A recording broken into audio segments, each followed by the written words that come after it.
This is ECOWAS Radio, the economic community of West African states, broadcasting on 91.5 FM and other frequencies.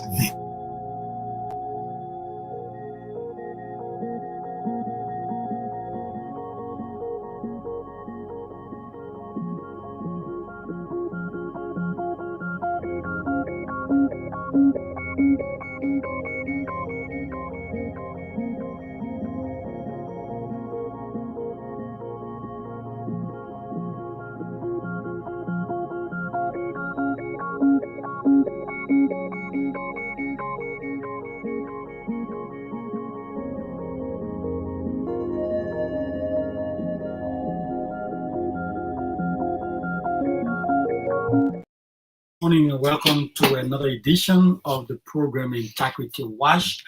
My name is Edward Blamo. I'm the Media and Communications Officer, and I'm along with Mark W. Bondao, Media and Communications Assistant at the Center for Transparency and Accountability in Liberia. This program is your hour-long program that is produced by the Communications Section that intends to highlight issues of transparency, accountability, and the fight against corruption.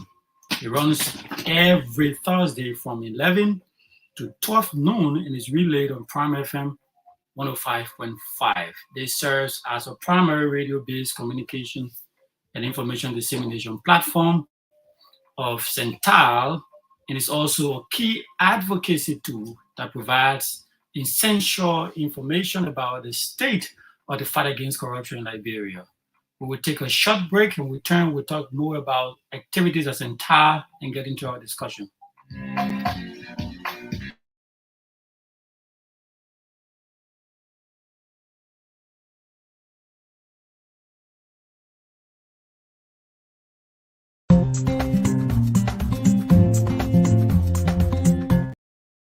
Integrity Watch.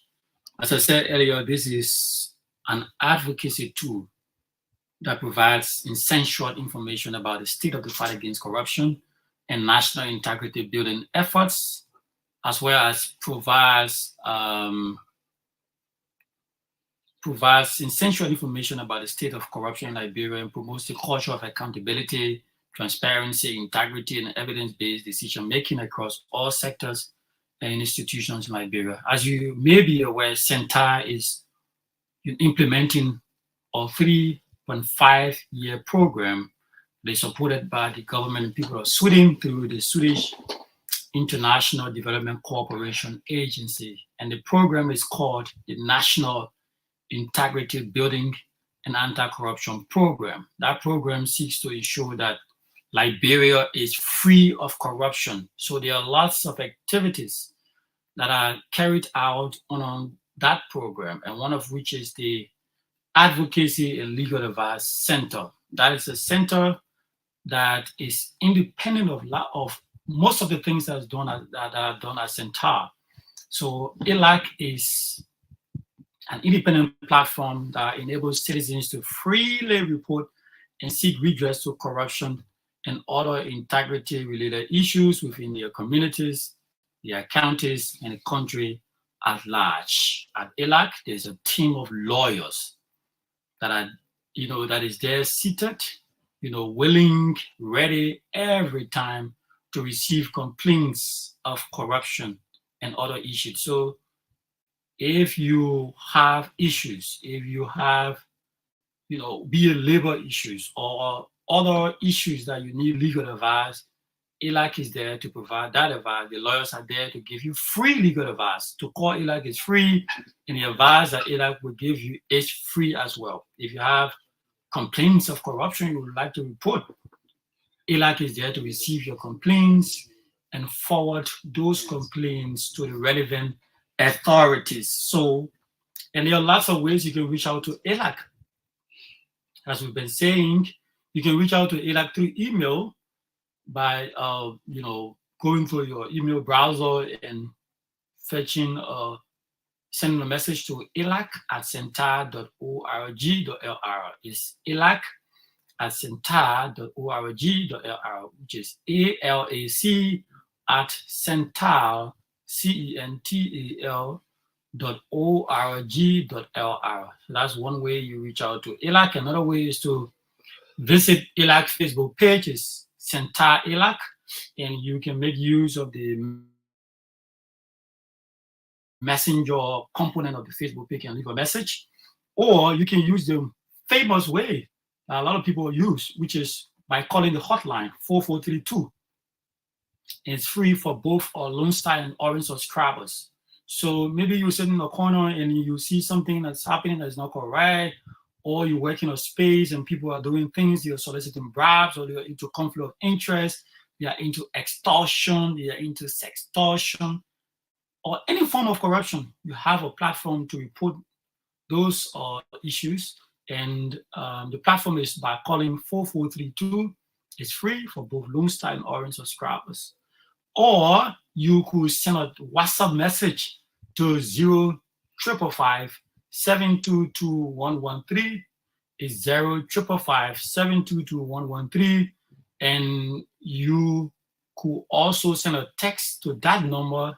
Maybe you don't have a WhatsApp on your phone. You can send a text to that number as well. It's free for Lone Star subscribers, but it's, you have to pay a fee if you're using other GSM provider for that service. So that's ELAC for you.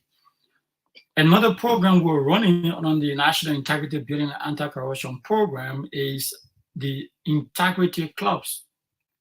So this activity is being spearheaded by the Youth Engagement Section of CENTAL. It works with universities and high schools to ensure that students have imbued in them the tenets of integrity, honesty, and transparency. So through that program, we are not just building a new breed of young people that have integrity as the hallmark of their dealings, but also we're building an army of anti-corruption ambassadors.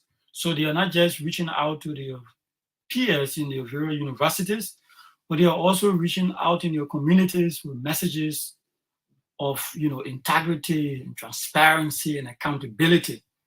So we've had a lot of success stories from those programs and activities.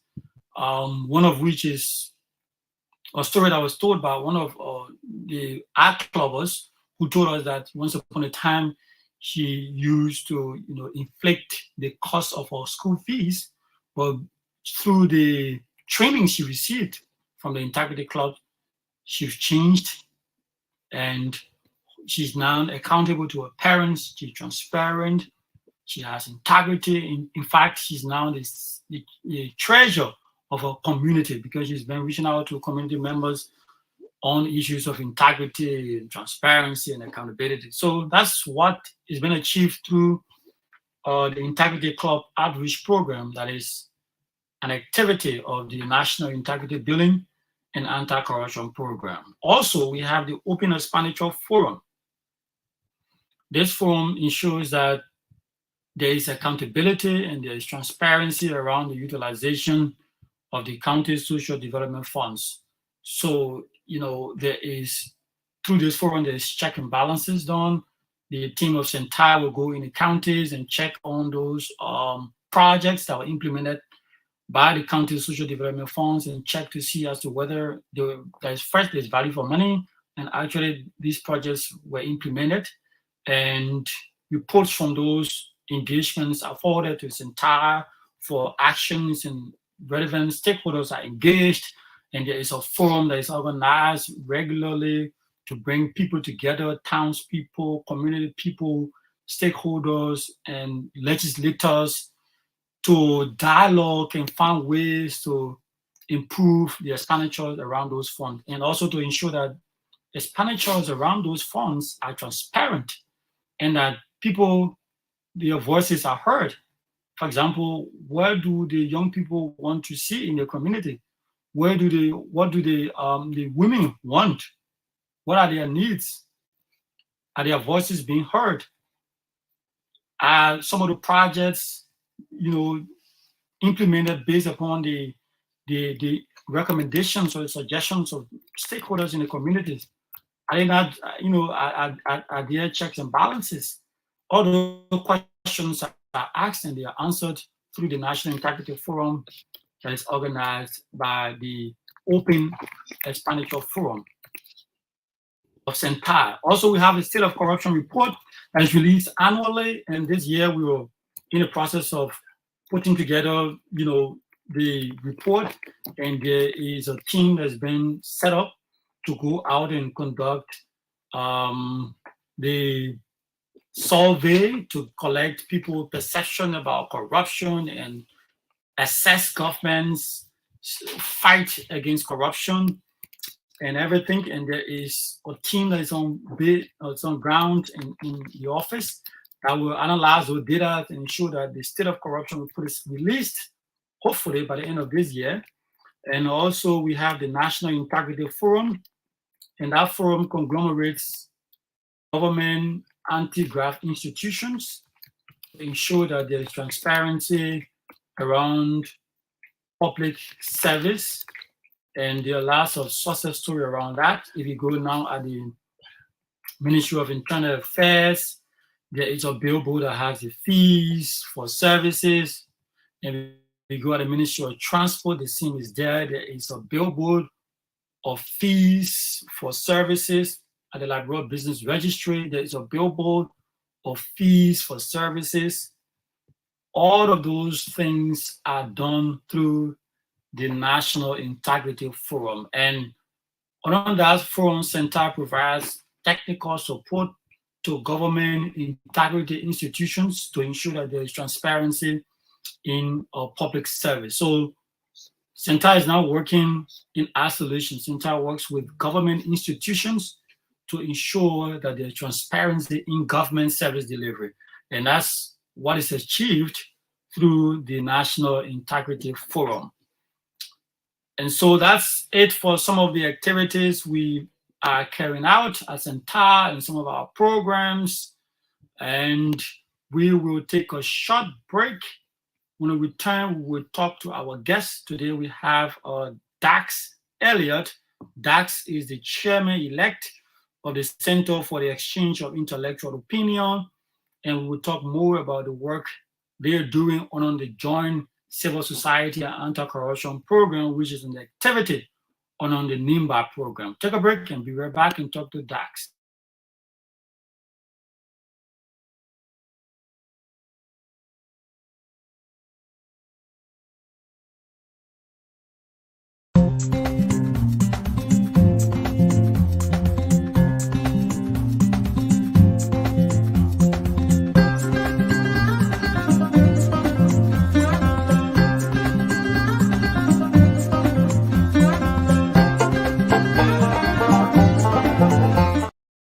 For rejoining us, and today we have, as I said earlier, we have Dax Elliot. Dax is the chairman-elect of the Center for the Exchange of Intellectual Opinions, which CEO is a grassroots civil society organization. It's an intellectual center. It's where you have all of the intellectuals converging on a daily basis to discuss issues and proffer suggestions to government.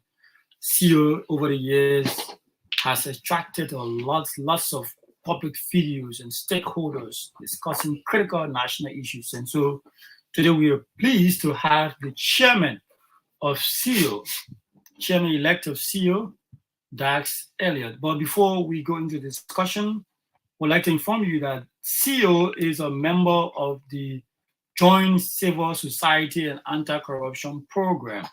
And that program is called JOCSAI, and it's an activity on the National Integrity Building and Anti-Corruption Program that CENTAL runs.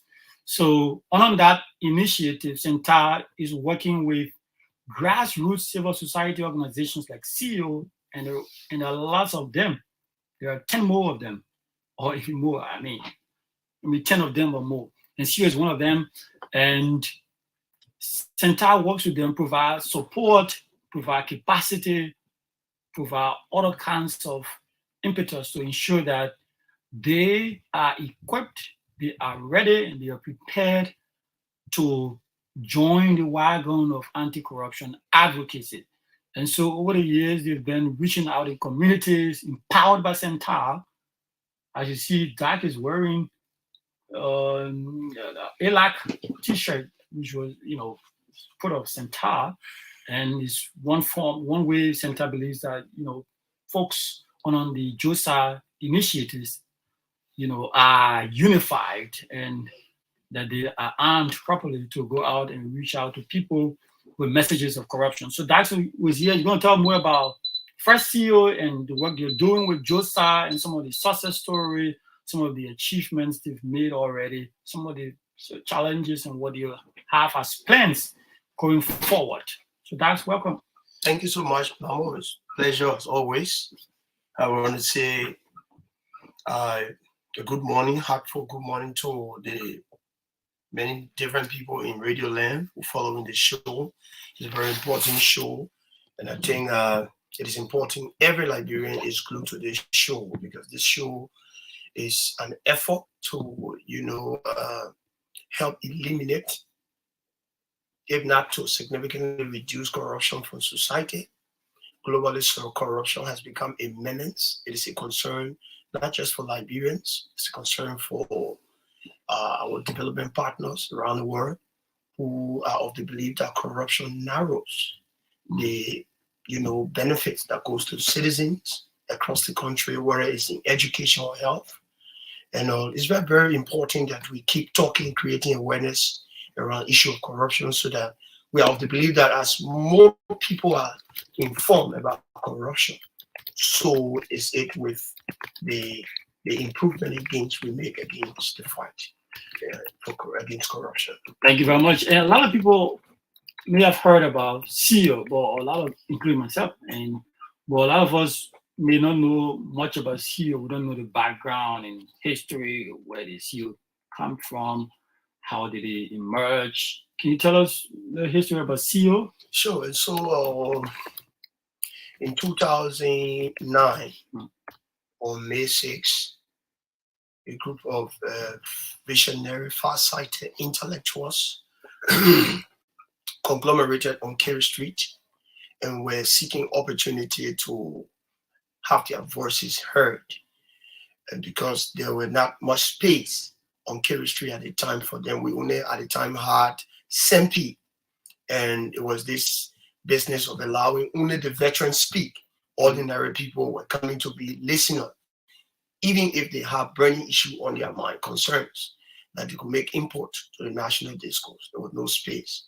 And so a group of visionary members, founding fathers came together and took that space by the former civil service or fire service agency on Kerry Street, and thought to establish this place. It was, a small area with, fire hot, toasting meat and people drinking atay. It was basically social interaction. It's not necessarily, one for that has morphed into what it is today. Yeah. And it started with a minor conversation, and then it transitioned to one regulated very well by constitution, and then start going to regular election. And it today has morphed into this mammoth voice for the voiceless, and an advocate for access to justice for the poor, fight against corruption, providing the space for the ordinary people to come and discuss policy issue. Make recommendation to policy makers that, where you have this law, it is not effective. Let us do it this way, and then while in the process, we got, involved with this partnership with CENTAL that is now making us to really, expose the platform and attach it to the fight against, corruption. Coming to such a significant way that we are seeing the impact we're making on society. Yeah, so your partnership with CENTAL through JOCSAI, would like to know the history. How did it come about? How come you, as a civil society organization, blazing the trails in advocacy, how did you even think about getting through with JOCSAI? How did it happen? It was a year or two ago, and CENTAL on her National Integrity Building Anti-Corruption Program told the wise that fighting corruption must be the business of not just CENTAL. CENTAL has to partner with other active, functioning civil society organizations, whether they are community-based or, at the national, sphere. And so this interaction was broke up between CENTAL and our now outgoing National Executive Chairman at Douglas NSWIA. I can remember he took me to one of the gatherings where CENTAL was workshopping people who they were bringing on board. You can't just grab someone from out there and not indoctrinate him to the culture and principle of an institution and just say, let him go do civil society anti-corruption thing. I mean, you will be asking a man to teach without giving him the accoutrement necessary to having him do the right job. And so we were workshop there, and then my chairman said, well, you are the health secretariat. At the time, I was the secretary general. And so I think this falls within your purview, and you can run the show. And I can assure you it has been a very wonderful, experience working with CENTAL through the Joint Civil Society Anti-Corruption Initiative. We've achieved a lot. I can let you know that JOCSAI, as CENTAL and other partners, is a vanguard fighter in the fight against corruption. Yeah, let's go specifically to some of the activities you've been, doing as JOCSAI. What is it like? And so as JOCSAI, we are of the business of crafting our own agenda and presenting it to CENTAL for support. And so in our first operation, we did a series of programs to include legislative engagement or community and stakeholder engagement.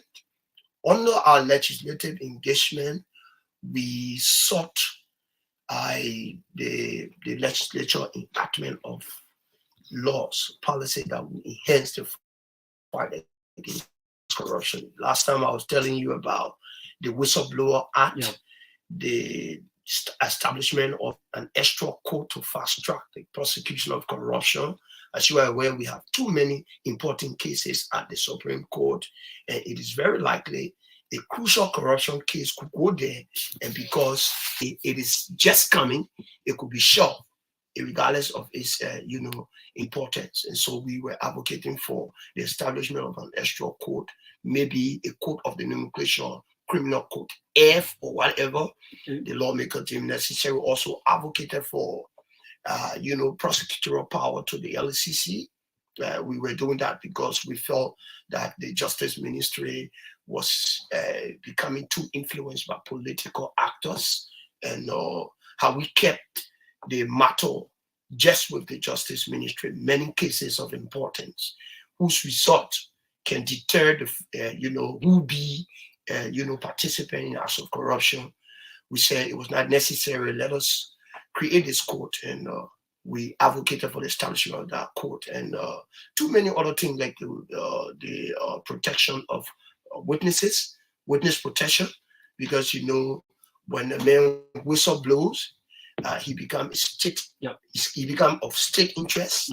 I mean, he is there to provide in court some of the necessary evidence that are important to convicting a person, indicted with corruption. And so we were asking for protection, because you can make this man vulnerable. The man has whistleblower against a political actor, somebody with all of the financial resources in a vulnerable state as Liberia. You have too many people who are economically dispossessed. An idle mind is the devil's workshop. We just from war, too many persons are around. One politician could give somebody money and say, harm that man. So we were asking the state to provide regulations for these people to be protected. We believe that were these to be passed into law, it will significantly enhance the fight against corruption. I mean, making people to be brave to come out and speak out against corruption, expecting to be genuinely protected by the law without fear. And so we sought that. And importantly so, we did a march at the Capitol to present that petition. It was read at the Capitol. It was received by the chair on claims and petition, Gompu, Representative Gompu Gargon of Nima County, one of the districts. And we were assured that action would have been taken. Of course, we saw action taken in the direction of the LCC, but then we saw a change in the current law. We were not asking for that particular aspect to be affected, the aspect of, where you want to subject the commission of the LCC to a body that will vet him before he enters into the system. We just wanted it to be that way. All we were requesting was give this body a prosecutorial power. But then in the end, you see what will happen. Now we have a very big legal case. Councillor Clark Edward Mountain, the current commissioner, the chairman of the LCC, is now in court here and there with the government on grounds of his rights being violated, because the president has appointed a new corps of people to spearhead the activity of the LCC. And Clark is saying why he's there, it's an infringement of his right. However, that is left with the system. I know the Justice Ministry, and the justice system is going to provide him due diligence, and we are following the matter very cleverly. We also did legislative engagement where we personally interacted with lawmakers. I told you we interacted with Darius DeLong, we interacted with Abu Banan Kamara, Ben Fofana, too many of them. Some of them were very, welcoming. Their doors were open, and they told us, anytime you want to come. Others saw us as, like people who were coming with death messages.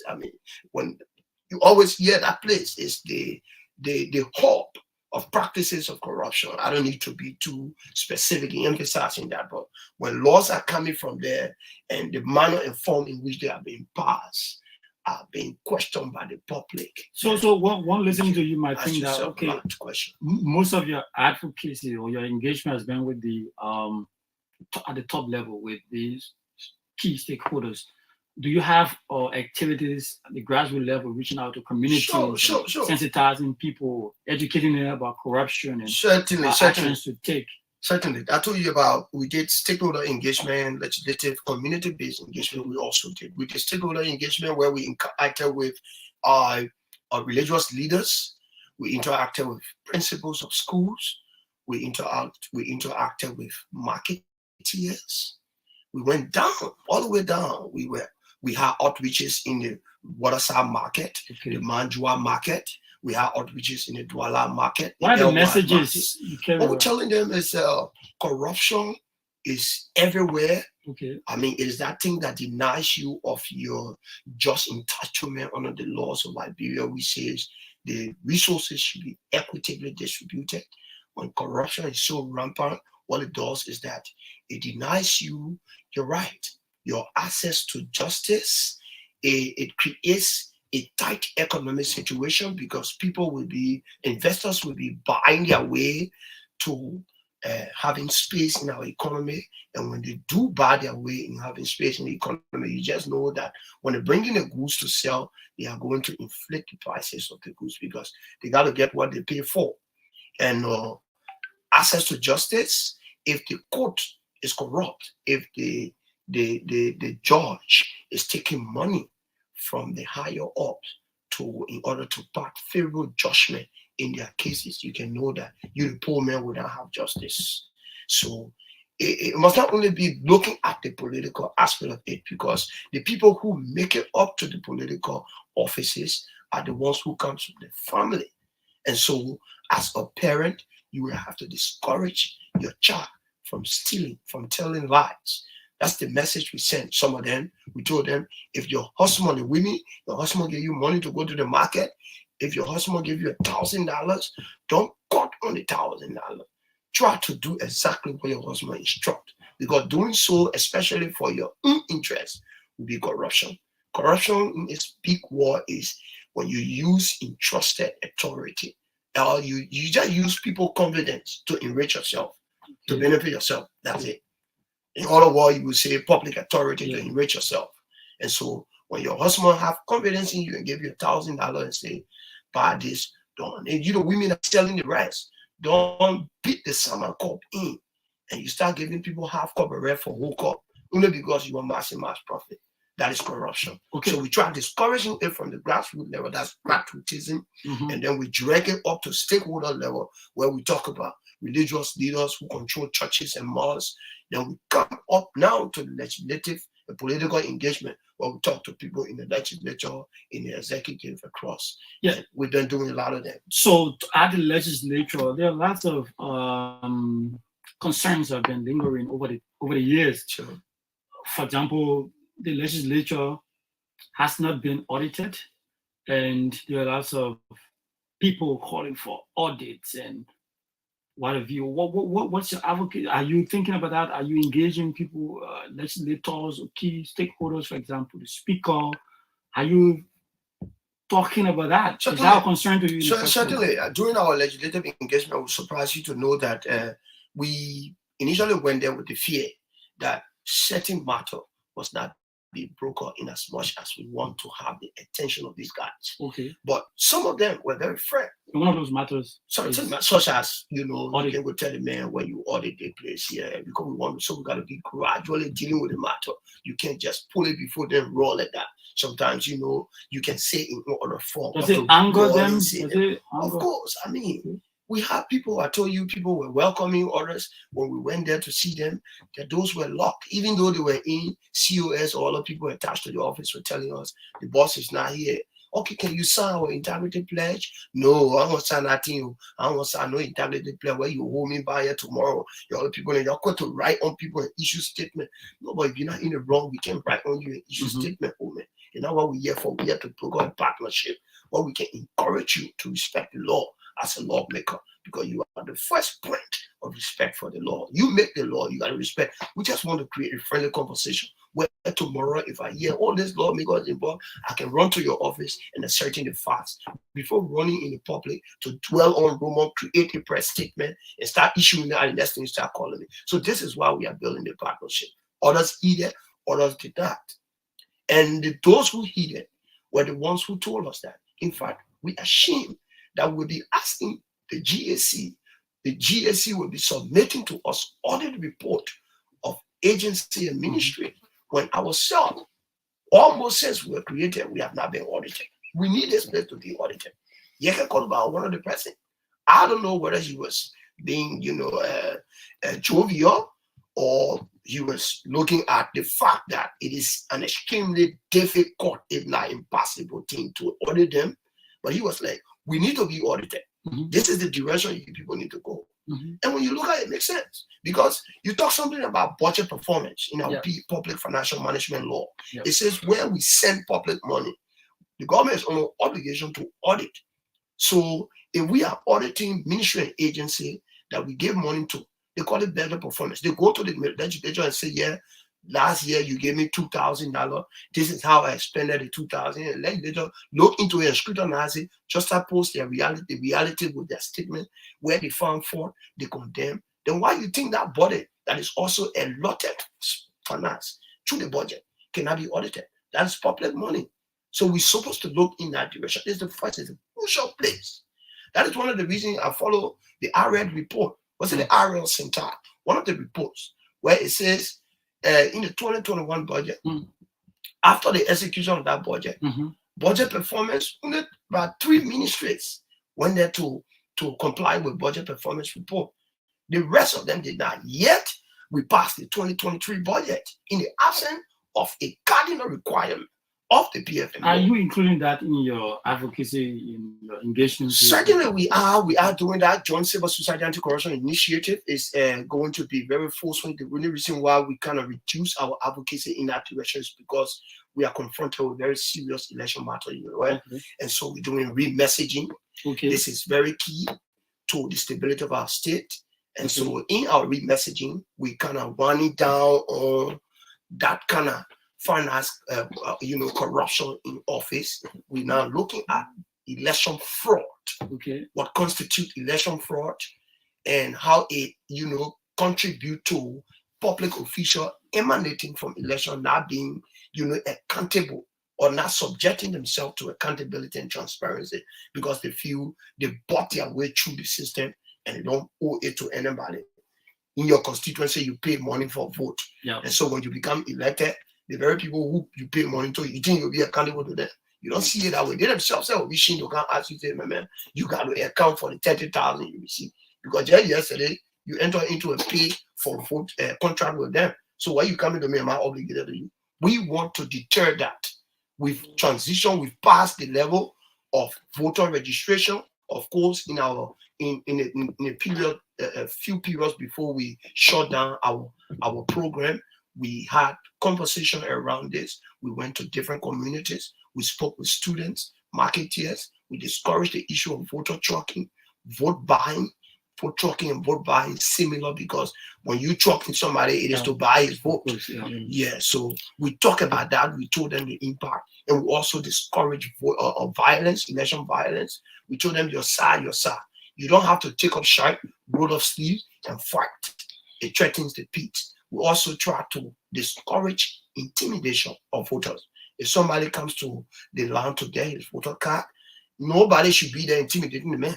He must just go through the law. If the law says if there is reasonable doubt in the mind of a registrar at the voter center, the voter registration center who feed the man citizenship is questionable, all he does is ask for the man to bring the document that speaks to his citizenship, whether it is your national ID or your naturalization document. Show it to us. That is what we've been doing. And I think we succeeded immensely, because we visited Puli, we visited a voter center, or registration center, and we did awareness, and the result proved that we actually scored significant point in that direction. Okay, that's the voice of Dax Elliot. Dax is the chairman-elect of the Center for the Exchange of Intellectual Opinion, CEO, and we are today talking about the work of JOCSAI. JOCSAI is a Joint Civil Society and Anti-Corruption Program. And that program is an activity of the National Integrity Building and Anti-Corruption Program that is implemented by CENTAL. And CENTAL is working with civil society organizations, grassroots civil society organizations, including CEO, to arm and get them ready and supported to advocate against corruption. And JOCSAI is working across with those groups, including CEO, and we will take calls if you have your concerns or you have questions to ask Dax and JOCSAI. You can put your concern through 0779 000 691, 0779 000 691, and you can put your concern live. And in case you want to follow us, you can go to our page on YouTube. It's Integrity TV, and you can leave your concerns there as well. We are live on Integrity TV. You could follow us. Just search on Facebook, Integrity TV. You see our program going live, and you can put in your concerns. But better still, you can call 0779 000 691 and talk to Dax Elliot. Dax is chairman of CEO. CEO is an intellectual center on Kerry Street. It's a vibrant one. There are an array of people, government officials, citizens, and intellectuals that converge on a daily basis to discuss critical national issues. And CEO is not limited to Kerry Street. They go across in communities empowered by JOCSAI, supported by CENTAL, to increase advocacy. So, Dax, Sure. You need to be in your advocacy. You need to get familiar with laws, anti-corruption laws, and for example, the FOI laws. In order for you to demand accountability and people to be accountable, you have to be armed with those laws. How better prepared are you? How trained are you? Are your men, not just you, but all of the folks at JOCSAI? Do you guys have those laws available? Are you reading them regularly? Certainly. I mean, when you engaging your stakeholders, are you engaging them with the laws and telling them what the law says? So to further statement around our being well prepared is to have you informed that in the fight against corruption, we are cognizant of anti-graft institutions. Yeah. And it is around the law provided for these anti-graft institutions that we ourselves collect our talking points. Okay. That we ourselves judge acts of corruption in public places. But so we use the law, the LACC, the Liberia Anti-Corruption Commission law. We use we're talking election now. Mm. So if we are using the new election law of 2014, we are also using the 2023 general elections regulation. Mm. These are things we do. We use the Freedom of Information Act to enable us access information where we need them, where they are not provided in the public space. We use the PPCC law, the Public Procurement Concession Commission law, because these are part of our working. We use the budget. Are you able to digest all of those things? It's a thematic fight. Okay. You don't just go and just wage war all at once. Okay. It depends on what comes out in the public that is of concern. Of course, if each of these laws become violated at once, we will approach them at once. Okay. But it is not the case. It happens on a piecemeal basis. Okay. Sometimes it is the public financial management law that is violated. Yeah. The law violated through the budget. Then we go to that. The government allocated this money for this. In the RA report or in the CENTAL report, CENTAL realized that $2,000 was allocated for a school. Okay. And then in the end, we realized that less than $2,000 was spent. Was it as a result of the government, central government was not providing that money because of budgetary constraints, or the money was provided, but it was misallocated by the implementers? We look into that through the law. We look at the PPCC compliance law, of course, what it says in terms of, procurement of government procurement processes. We look in that direction. When it comes to election violation, we look at the national elections law, the new election law 24. We look at it. This election, we will be looking at the 2023 general election guidelines. In the 2023 general election guidelines, will be key on candidate political parties, independent coalition candidates, declaring assets. It has to be talked about September. Around September, you must declare your assets before we go to the election. It also talks about campaign funds. We'll be looking at the law. We'll be asking the Elections Commission, how are these people complying? We have this amount of persons participating. Do we have the records? According to the law, it says people should declare their assets. People should declare campaign funds. You have sitting. We should avoid external, finances from coming into the process. That could be ambiguous because a group of Liberians in America could pull together resources to apply to a candidate of interest back home. Could that be considered an illegal campaign funding, or because they are Liberian, can we consider it to be? If we will consider it, does it reach or does it fit the category that is prescribed for by the law? We'll also be looking at that. So it is thematic. It is not just all of the laws, but we know exactly what we want. We know exactly our working tool. Without it, we cannot fight corruption. So when we go to engage the lawmaker, we know specifically what we want. We tell you, according to this law, it talks about budget performance. Do you conduct budget performance? We talk about audit. When the GSC submit audit, how do you go along with the audit?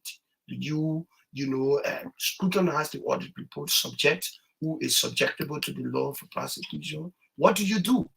So it's thematic. It's not just, an open-ended stuff that we just go running because we got instrument with fighting corruption. We just run any case, no.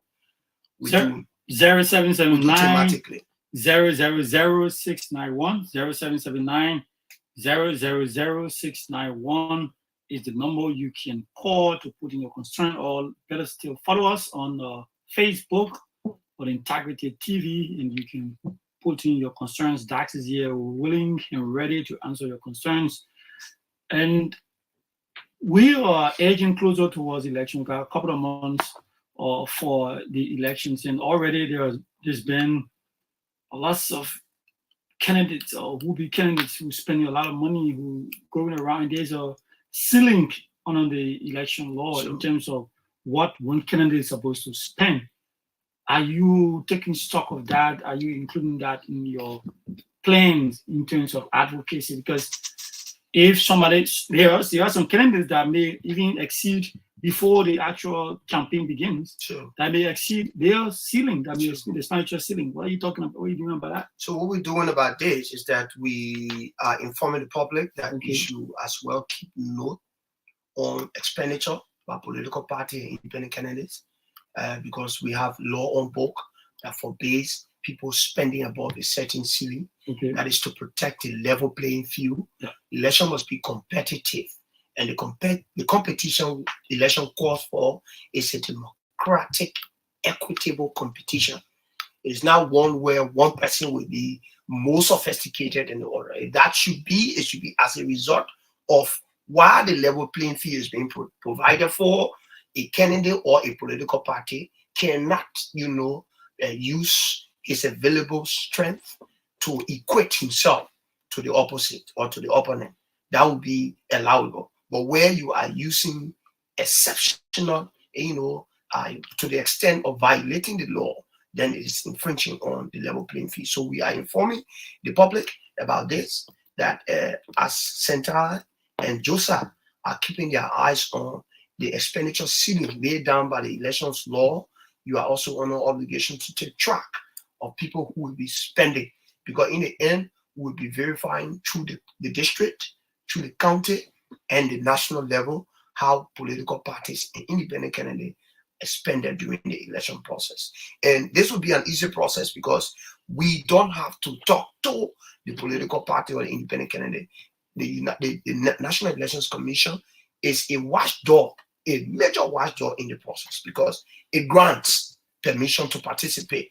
Then if it grants permission, it must be in a position to inform the people to whom it grants permission to participate about the laws on both. The process is going through. Let's take this call. Let's take this call and see. Hello. Yes. Good morning. Your name? Where are you calling from? Thank you. This is Abdul Witness. And then I was just wanting to the chairman of the legislature. Yeah. Chairman Dax Elliot, the Stokes Radio. I don't join you just one from school. However, a member on the JOCSAI team, I listened to our leader religious this morning. Chairman Dax is doing extremely well.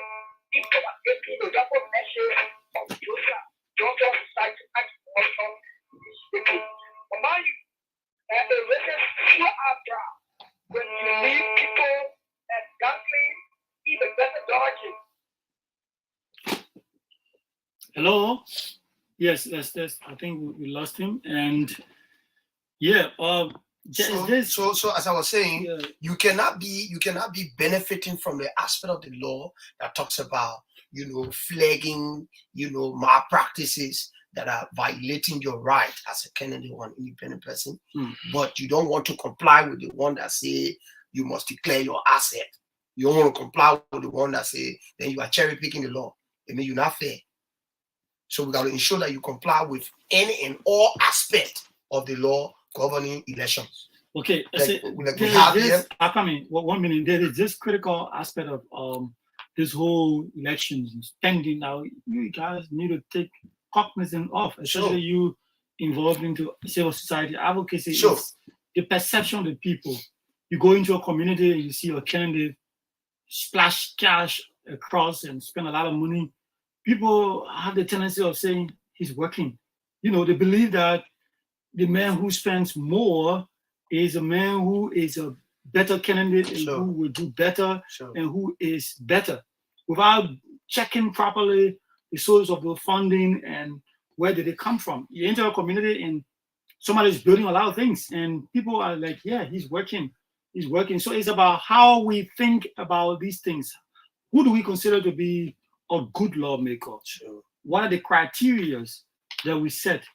Do we have standards? Is it that the biggest pocket will take the election? Are these part of your advocacy? Sure.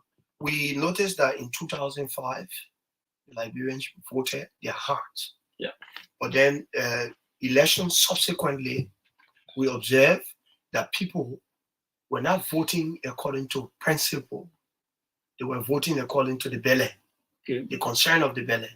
And so we also noticed that politicians, being aware that the people were chasing their belly, were now avoiding explaining their capability to provide for the needs of the people through lawmaking, representation, and oversight. They were now going to banks, taking money, and buying vote, because the people were talking about their belly.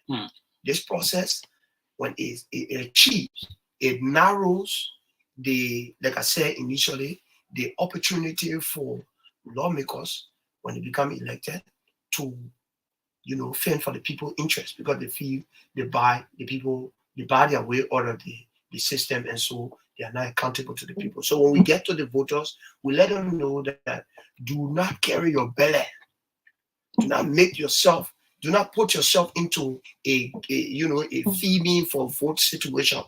Make this man accountable to you. If he is giving you a dime, it must be a dime for continuing the campaign process. It will not be doing rest, so you can just say, oh, I gave you rest. Then you take rest, you say, yeah, I can't, who can. Sometimes you also be careful with what you take from him, because the money they're spending, the money you're demanding they're spending, they are taking it from other people. At the end of the day, they become more accountable and obligated to the people than the constituents who voted them. And in that process, you, the constituent, take for example, Kennedy went to UBA, and for example, and take around $200,000 successfully. He wins only because he wanted to be elected. Successfully, he gets elected and goes to the legislature. His first priority will be paying back the people $200,000 and the interest. In the process of paying back, what happened? This man start to enact anything applying for him. Once they get brown envelope behind you, passing into law, you're not be thinking about the poor interest. Even if they talk about in your district, the place you're coming from, we get 2% job there. If it has the capability of providing 20% job, you say, man, I can, my brown envelope that will pass it. Whereas he will be asking for, like, take for example, the issue of asking them to tell lawmakers, JOCSAI Wabi, in whose district the money is going on. He was there arguing for his people, for job. That's what you call good lawmaker. Somebody who will argue for people, they think you're bringing here, $1 million, we talk about April, our people interest. Let's increase the space for working for our people. We're not be talking about ourselves. That's what we don't got to keep ourselves to pass brown envelope to him. But he's putting his people interest first. We always follow the conversation. So I think it is important that we carry in our messages to the people that do not go for money, go for the issue. Obligate the man to you by law.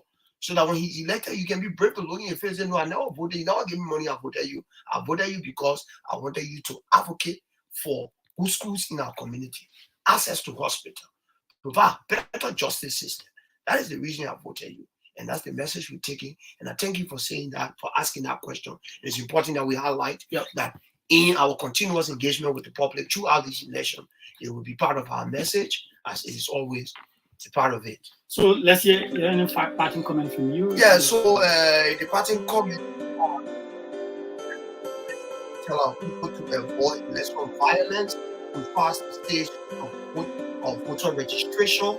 We are aware during that process many people, some people don't get passed because at the time the entrance for the voter registration, we will have short on them and they will be able to. Some of them are language others went across to get their voter card, and they are in the process now. As you are in this process as a voter, we want you to question the candidates' capability to make good laws, to comply with the law, to fight corruption. Because corruption narrows the space on all of us supply. It makes the policemen able to do good work in the traffic. It makes the hospital, the doctor there to, ask for money first before he does his job. It makes, the lawmaker who's supposed to be passing good law, to be looking at brown envelope and backing law in the interest of the investor and not you. So as we speak, we want you to be very, respectful of your interests. Converse with the lawmakers, the would-be lawmaker, let them know that we voted you because we want you to pass good laws, to represent us well, make this country better for us. Don't go for your belly. That's much you can say. Thank you very much, Dax Elliot, the chairman-elect of the Center for the Exchange of Intellectual Opinion, who's been our guest, and been talking the work of JOCSAI, which is the Joint Civil Society Anti-Corruption Initiative, an activity of CENTAL through the National Infrastructure Building and Anti-Corruption Program. Sadly, that's all the time we have for this edition. We will join you next Thursday at about this time to bring you a fresh edition. But until then, I've been Edward Blamo, and I've been along with Mark W. Bonda, who've been here bringing you this show. Thank you very much. See you next time.